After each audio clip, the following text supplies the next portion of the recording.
Good morning students. आज हम लोग आपकी यूनिट 3 का नेक्स्ट चैप्टर सॉल्यूशन या विलियन स्टार्ट करने जा रहे हैं। तो the topic for today is solution. आप जानते हैं सॉल्यूशन किसे कहते हैं, विलियन क्या है। विलियन दो या अधिक पदार्थों का समांगी मिश्रण होता है।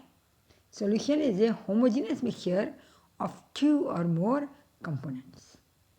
इसका अभिप्राय है कि विलयन में केवल एक ही प्रावस्था होती है। विलयन has only one phase.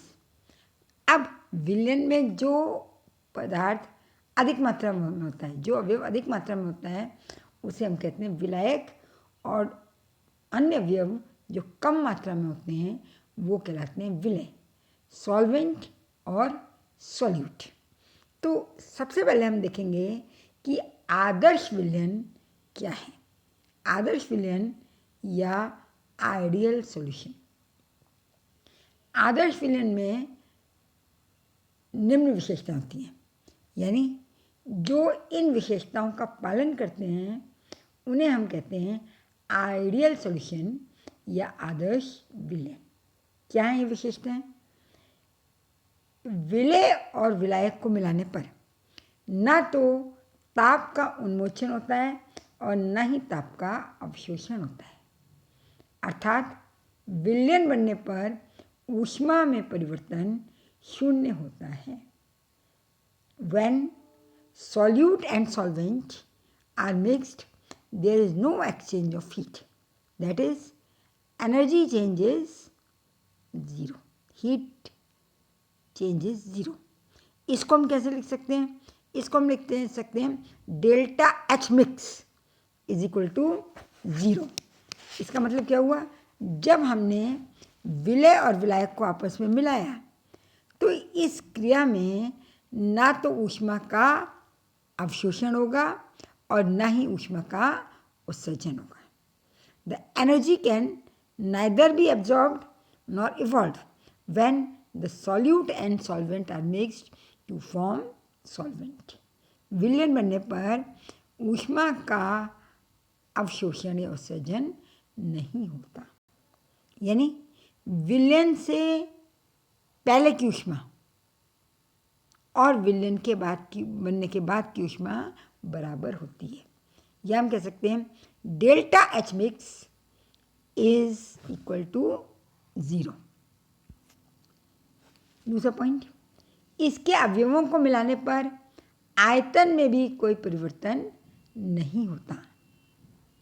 When the constituents are added, there is no change in volume, यानी delta V mix is equal to 0। और तीसरी कंडीशन है, ये राउल्ट के नियम का पालन करते हैं। They follow Raoult's law. हम देखते हैं अभी कि राउल्ट का नियम क्या है। तो जो विलयन इन तीनों कंडीशंस को फुलफिल करते हैं, यानी इन तीनों नियमों का पालन करते हैं, वो कहलाते हैं आदर्श विलयन या आइडियल सॉल्यूशन। राउल्ट के नियम का पालन करते हैं। राउल्ट का नियम क्या है?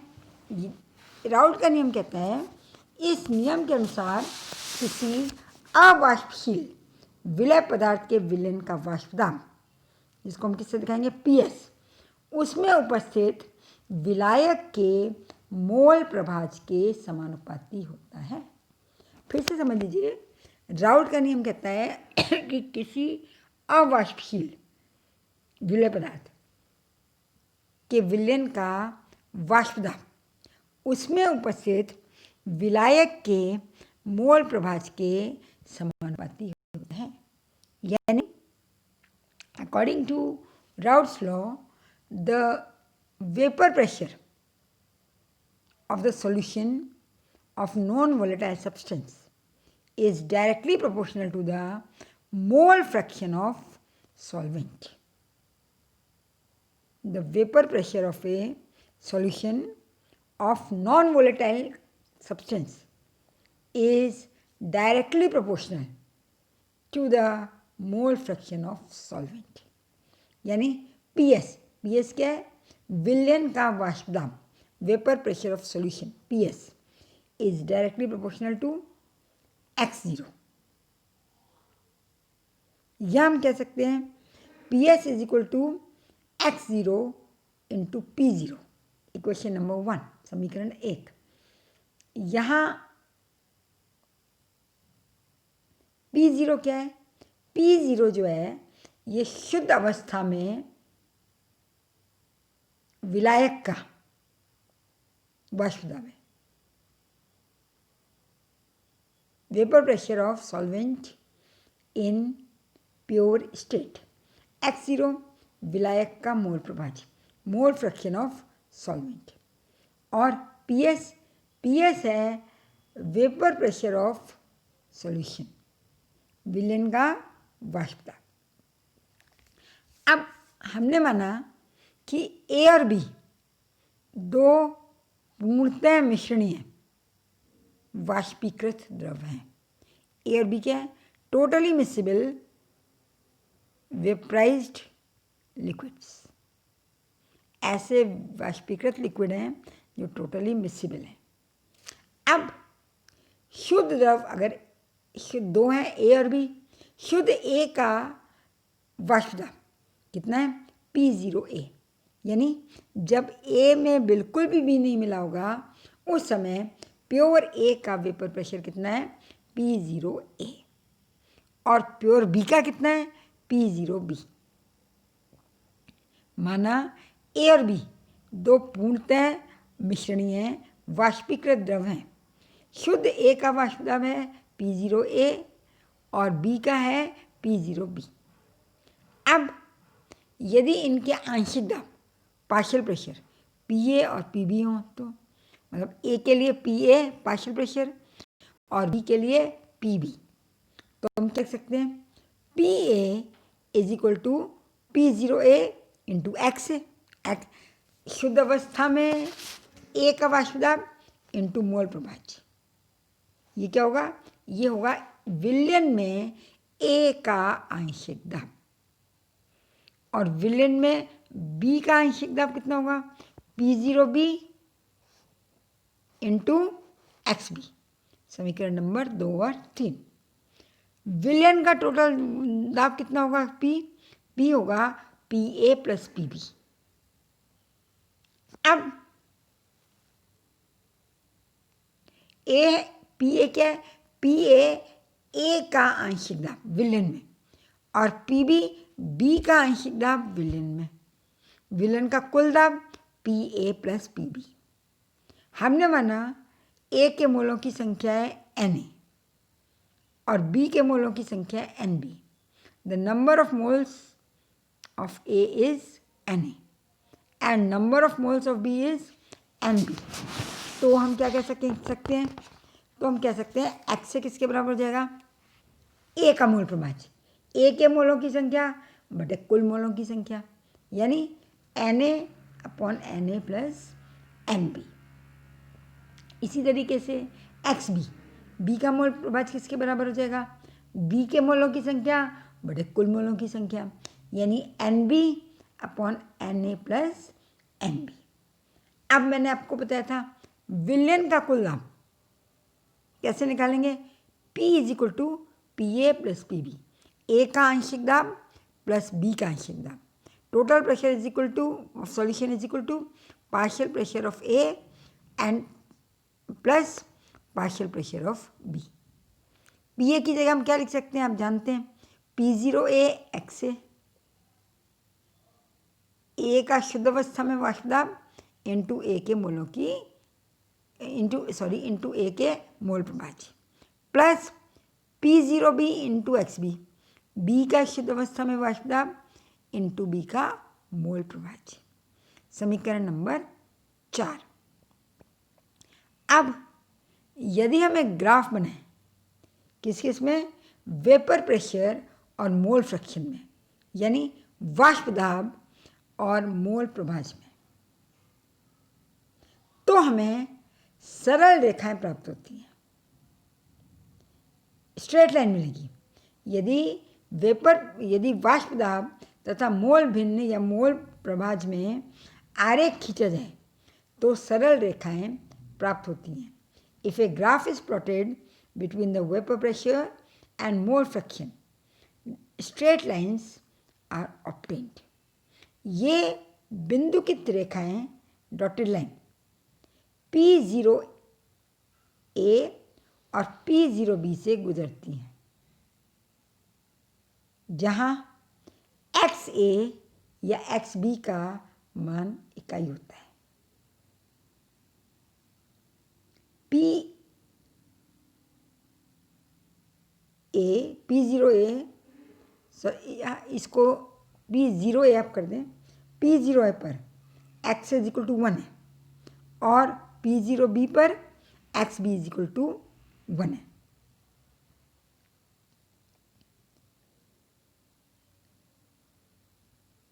इन बिंदुओं को P0A और P0B को मिलाने पर एक सीधी रेखा प्राप्त होती है जो विलियन के कुल वाष्प दाब को बताती है, जो कि राउल्ट के नियम का पालन करते हैं. ऐसे विलयन आदर्श विलयन या आइडियल सॉल्यूशन कहलाते हैं. एक बार इस कर्व को फिर से देखें आप. वाई एक्सिस पर है वेपर प्रेशर और एक्स एक्सिस पर है मोल फ्रैक्शन. स्टार्टिंग में प्योर ए है, यानी ए का मोल फ्रैक्शन ए. आप जानते हैं यदि ए का मोल फ्रैक्शन ए है तो बी का मोल फ्रैक्शन कितना होगा? 0. ये बिंदु जो बता रहा है वो उस पर वेपर प्रेशर या वाष्प दाब कितना है? P0A के बराबर. अब जैसे जैसे हम आगे बढ़ते जाते हैं वैसे वैसे ए के मोलों की संख्या, एक का मोल प्रभाज कम होता जाता है, यानी ए का आंशिक दाब घटता जाएगा और अंत में XA बराबर 0. तो जब XA बराबर 0 हो गया तो ए का आंशिक दाब कितना हो गया? 0. इसी तरीके से दूसरे सिरे पर जहाँ XA बराबर 0 है वहाँ XB बराबर कितना हो गया फिर? 1, क्योंकि आप जानते हैं कि XA प्लस XB का मान किसके बराबर होगा? 1 के. अब XB पर ये जो वाष्प दाब दिखाई दे रहा है आपको P0B, ये शुद्ध B का वाष्प दाब है. जैसे जैसे हम वापस बाईं ओर आ रहे हैं वैसे वैसे इसका मान भी कम होता जा रहा है. तो ये दोनों डॉटेड लाइंस जो हैं वो किसको बताती हैं? ए के वाष्प दाब को और बी के वाष्प दाब को. अब किसी भी मोल फ्रैक्शन पर विलयन का कुल दाब जो कि PA प्लस PB के बराबर होगा वो इस सीधी रेखा से दिया जाएगा. तो ये ग्राफ किसके अकॉर्डिंग है? ये राउल्ट के नियम के अकॉर्डिंग है. तो यदि विलयन राउल्ट के नियम का पालन करते हैं तो उनका जो विलयन बनेगा उसका कुल वाष्प दाब जो है वो इस ग्राफ की सहायता से ज्ञात किया जा सकता है. ऐसे विलयन जो राउल्ट के नियम का पालन करते हैं वो कहलाते हैं आदर्श विलयन या आइडियल सॉल्यूशन. तो अब हमने देखा कि आदर्श विलयन की 3 कंडीशन है. ये नंबर 1, ये प्रत्येक ताप, दाब और सांद्रता पर राउल्ट के नियम का पालन करते हैं. They obey Raoult law at every pressure, temperature and concentration. दूसरा, इनके लिए डेल्टा H मिक्स का मान 0 होता है, यानी विलय और विलायक को मिलाने पर ना तो ऊष्मा अवशोषित होती है और ना ऊष्मा उत्सर्जित होती है. Energy neither heat neither absorbed or evolved on mixing solute and solvent. और तीसरी कंडीशन है इनके लिए डेल्टा V मिक्स का मान भी 0 होता है, यानी सॉल्यूट और सॉल्वेंट को मिलाने पर आयतन में, वॉल्यूम में कोई परिवर्तन नहीं होता. ऐसे जो इन तीनों शर्तों का पालन करते हैं वो कहलाते हैं ideal solution. Now we come to अनादर्श विलयन या नॉन आइडियल सॉल्यूशन। क्लियर है? वे विलयन जो राउल्ट के नियम का पालन नहीं करते हैं और इस नियम से विचलन प्रदर्शित करते हैं, अनादर्श विलयन कहलाते हैं। The solution which do not obey the Raoult's law and shows deviation from the law are known as non-ideal solution. अब यदि अनादर्श विलयन दो तरीके के होते हैं, यदि ये धनात्मक विचलन दिखाते हैं, यानी यदि विलयन का वाष्पदाब आदर्श विलयन की तुलना में अधिक होता है तो हम कहते हैं पॉजिटिव डेविएशन, ऋणात्मक विचलन है। और यदि विलयन का वाष्पदाब आदर्श विलयन के वाष्पदाब से कम होता है तो ये ऋणात्मक विचलन या नेगेटिव डेविएशन होता है। If the vapour pressure of the solution is more than ideal solution then it shows positive deviation, and if the vapor pressure is less than ideal solution then it shows negative deviation. तो अब हम देखते हैं कि positive deviation क्या होता है और क्यों होता है, और फिर हम देखेंगे कि नेगेटिव डेविएशन क्यों होता है, क्या होता है। नाउ वी कम टू धनात्मक विचलन या पॉजिटिव डेविएशन। वह विलयन जिसमें अवयव का वाष्पदाब उस अवयव के राउल्ट के नियम द्वारा दर्शाए गए वाष्पदाब से अधिक हो तो ये धनात्मक विचलन कहलाता है। अगर हम ये देखते हैं कि जो सॉल्यूशन का वेपर प्रेशर आया वो राउल्ट के नियम के हिसाब से जो आना चाहिए उससे ज़्यादा आता है तो हम कहेंगे पॉजिटिव डेविएशन है या धनात्मक विचलन है। If the vapor pressure of the solution is found to be more than the calculated by Raoult's law, then it is positive deviation. मतलब PA का मान राउल्ट के नियम के हिसाब से कितना आना चाहिए, P0A इंटू एक्स है। अगर PA is greater then P0A x है तो ये पॉजिटिव डेविएशन। इसी तरीके से PB greater than P0B into B into XB, mole fraction of B, then it is also known as positive deviation. Equation number 5. धनात्मक विचलन के केस में PA is greater than P0A XA and PB is also greater than P0B XB. यदि ये condition है तो हम इसको कहेंगे धनात्मक विचलन या पॉजिटिव डेविएशन। अब यदि हम बात करते हैं धनात्मक विचलन की तो हम ये जानते हैं कि जब विलयन बनता है तो मान लीजिए सपोज ए और बी आपस में मिलकर विलयन बना रहे हैं तो अब इसमें दो प्रकार के अंतराण्विक बल कार्य करते हैं, इंटरन्यूमोलिकुलर फोर्सेस काम करते हैं।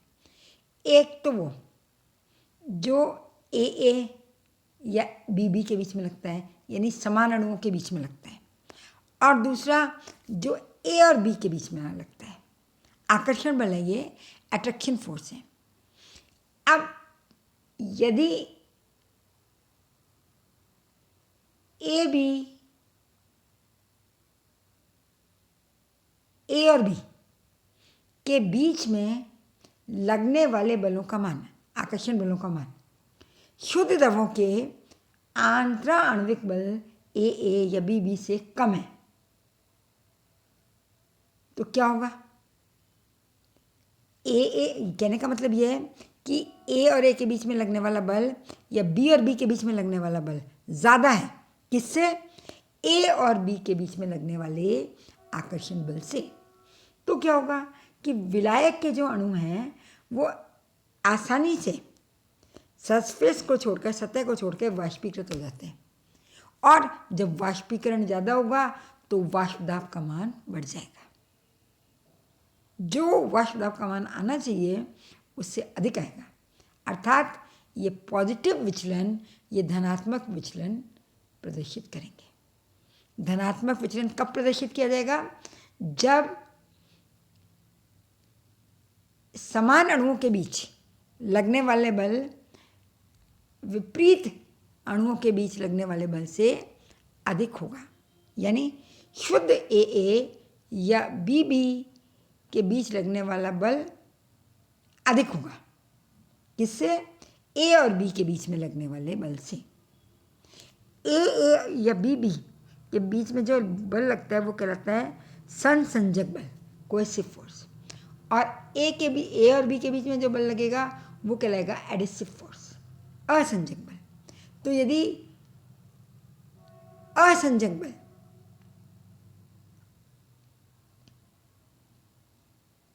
एडिसिव फोर्स का मान सहसंजक बल से कम है, कोएसिव फोर्स से कम है, कोएसिव फोर्स का मान ज़्यादा है, एडिसिव फोर्स का मान कम है, तो वेपर प्रेशर ज़्यादा होगा, यानी पॉजिटिव डेविएशन या धनात्मक विचलन होगा। इनके लिए, ऐसे विलयनों के लिए क्या होगा? Delta H mix. Delta H mix मतलब विलयन बनने पर एंथैल्पी में होने वाला परिवर्तन 0 से अधिक होगा, यानी धनात्मक होगा। अर्थात बाद की ऊष्मा ज़्यादा होगी। तो फिर क्या होगा? विलयन बनने की प्रक्रिया में ऊष्मा का अवशोषण होता है। विलयन बनने की प्रक्रिया में ऊष्मा का अवशोषण होता है। For such solutions, delta H mix is greater than 0. That is, heat is absorbed during formation of solution. ऊष्मा का अवशोषण होता है।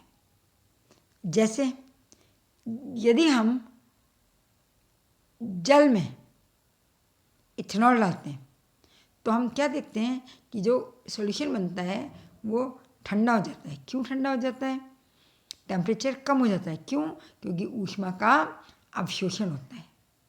और इसी तरीके से इन विलयनों के बनने पर डेल्टा वी मिक्स भी 0 से ज़्यादा होता है, अर्थात आयतन में वृद्धि होती है। तो इस तरह हमने क्या देखा कि वो विलयन जो धनात्मक विचलन प्रदर्शित करते हैं उनके लिए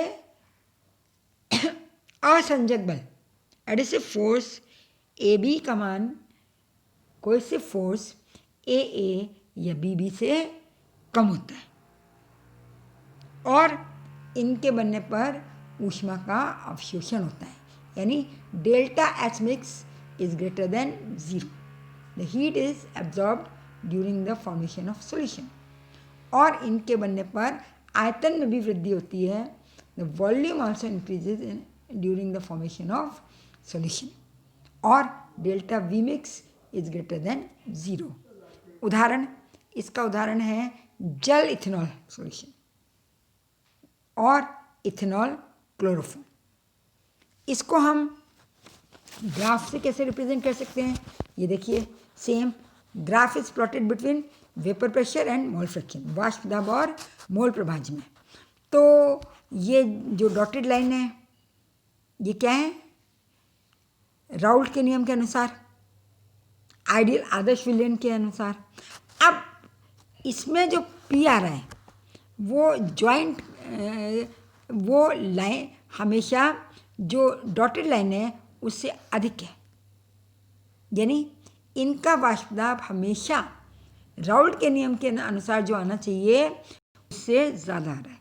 राउल्ट के नियम के अनुसार जो आ रहा है वो डॉटेड लाइन से दिखाया गया है। अब ये देखिए, इनमें भी ये जो विचलन है वो हमेशा पहले धीरे धीरे विचलन बढ़ता जाता है और फिर कम होता जाता है। प्योर ए और प्योर बी का वाष्प दाब तो फिक्स ही होगा, P0A और P0B, और इसके बीच में अगर सॉल्यूशन बनता है तो ये डॉटेड लाइन से दिखाया गया है। लेकिन डॉटेड लाइन के स्थान पर जो पूरी रेखा है वो वास्तविक धनात्मक विचलन को प्रदर्शित करती है। ये था आपका धनात्मक विचलन या positive deviation. Now we come to ऋणात्मक विचलन या नेगेटिव डेविएशन। अब हम बात करते हैं ऋणात्मक विचलन या नेगेटिव डेविएशन की। तो सिंपल बात है, वो विलयन जिनमें अवयव का वाष्पदाब राउल्ट नियम के द्वारा दर्शाए गए वाष्पदाब से कम हो, उसे ऋणात्मक विचलन वाले विलयन कहते हैं। या हम कह सकते हैं कि यदि कोई विलयन ऐसा है जिसका वास्तविक वाष्पदाब जो है वो आदर्श विलयन के अनुसार जो वाष्पदाब होना चाहिए उससे कम आ रहा है, तो ये ऋणात्मक विचलन या नेगेटिव डेविएशन है। राउल्ट के नियम से कितना आना चाहिए? P0A इंटू एक्स से होना चाहिए। लेकिन अगर PA कम है, PA is less than P0A XA, या P0A XA is greater then PA, और P0B XB is greater then PB, तो हम इसको कहेंगे ऋणात्मक विचलन या नेगेटिव डेविएशन। ये कब होगा? ये तब होगा जब A और B के बीच लगने वाला आकर्षण बल शुद्ध AA या शुद्ध BB के बीच में लगने वाले आकर्षण बल से अधिक होता है। If the force between A and B molecules are greater than pure AA and pure BB, that is adhesive force is greater than cohesive force। असंजक बल का मान सहसंजक बल से अधिक होता है, तो ये सरलता से विलायक को नहीं छोड़ते, यानी आसानी से वाष्पीकृत नहीं होते। और जब आसानी से सरलता से वाष्पीकृत नहीं होते हैं तो इनका वाष्पदाब जितना होना चाहिए उससे कम होता है। क्लियर है? हम जानते हैं कि ऐसे विलयनों में के लिए क्या होगा? डेल्टा H मिक्स का मान नेगेटिव होगा, 0 से कम होगा। और जब डेल्टा H मिक्स का मान 0 से कम या नेगेटिव होगा तो इसका मतलब क्या हुआ? ऊष्मा उत्पन्न होती है, ऊष्मा उत्पन्न होती है। इसके उदाहरण हैं पानी और नाइट्रिक अम्ल, पानी और सल्फ्यूरिक एसिड आदि। आप जानते हैं ऊष्मा उत्पन्न होती है। कभी भी हम लैब में काम करते हैं तो नाइट्रिक एसिड का सॉल्यूशन बनाने के लिए नाइट्रिक एसिड में पानी नहीं मिलाते हैं, पानी में नाइट्रिक एसिड मिलाते हैं। क्यों? क्योंकि विलयन बनने की प्रक्रिया में बहुत ज़्यादा ऊष्मा उत्पन्न होती है और आप इसको एक्सपीरियंस भी कर सकते हैं कि विलयन गर्म हो जाता है। क्यों गर्म हो गया विलयन? क्योंकि इसमें ऊष्मा उत्पन्न हुई। ऊष्मा क्यों उत्पन्न हुई? क्योंकि इसमें डेल्टा H मिक्स का मान ऋणात्मक होता है, नेगेटिव होता है या 0 से कम होता है। इसी तरीके से इसमें डेल्टा V मिक्स भी 0 से कम अर्थात नेगेटिव होता है, यानी आयतन में कमी होती है। तो ऋणात्मक विचलन वाले विलयनों के बनने में वाष्पदाब राउल्ट के नियम के अनुसार वाष्पदाब से कम होता है। डेल्टा H मिक्स भी 0 से कम होता है, ऊष्मा उत्पन्न होती है, और डेल्टा V मिक्स भी 0 से कम होता है, यानी आयतन में भी कमी होती है। उदाहरण मैंने आपको बताया पानी नाइट्रिक एसिड, पानी सल्फ्यूरिक एसिड आदि।